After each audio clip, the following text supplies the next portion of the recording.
Third is the availability. Availability is the property in which information is accessible and modifiable in a timely fashion by those authorized to do so. It is the guarantee of reliable and constant access to our sensitive data by the authorized person. Availability का meaning आसान है, सही बंदे के पास सही data होना चाहिए। अगर पर्सन गलत है, उसके पास डाटा आ गया तो भी प्रॉब्लम है। पर्सन सही है, गलत डाटा आ गया तो भी प्रॉब्लम है।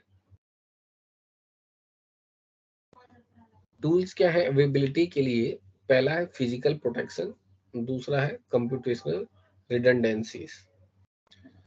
फिजिकल प्रोटेक्शन क्या कहता है? फिजिकल प्रोटेक्शन कहता है फिजिकली सेफगार्ड कर रहे हैं हम। Physical safeguard mean to keep information available even in the event of physical changes. It ensures sensitive information and critical information technology are housed in secure area. तो obvious सी बात है, physical protection हम provide कर रहे हैं, meaning straight forward है। Then a computational redundancies. It is applies as a fault tolerant against accidental faults.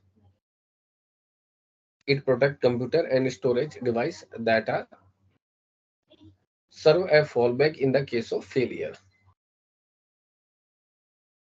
अगर कहीं पे मान लीजिए सिस्टम, आपके पास 10 सिस्टम है, कहीं सिस्टम फेल होता है कोई एक, तो आपके पास फॉल्ट टॉलरेंस होना चाहिए। आप उसके अगेंस्ट में आपका सिस्टम, मतलब अगर आपके पास सिस्टम करप्ट होता है कहीं पे भी, तो फॉर एग्जांपल हम गूगल का एग्जांपल लें, तो गूगल के मान लीजिए 10 सर्वर वर्क कर रहे हैं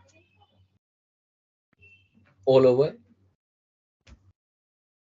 वर्ल्ड मान लेते हैं, और किसी एक सर्वर पे मान लीजिए प्रॉब्लम आती है,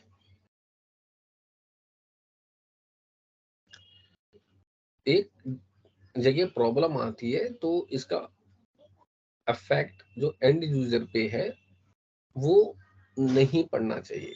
क्यों? क्योंकि जो 9 अदर रिमेनिंग सर्वर्स हैं वो लोड बैलेंस कर देते हैं, एक्स्ट्रा लोड सभी एक के खराब होने से बाकी के 9 सर्वर थोड़ा थोड़ा लोड ले लेते हैं, और जिसकी वजह से डाटा एंड यूजर को उसी तरह प्रोवाइड हो रहा होता है जैसे पहले प्रोवाइड हो रहा है। तो ये भी एक इम्पोर्टेंट फंक्शनैलिटी है अवेलेबिलिटी का। आपको अवेलेबल हो रहा है डाटा, आपको फर्क नहीं पड़ रहा भाई ये सर्वर ए से आ रहा है या सर्वर बी से आ रहा है,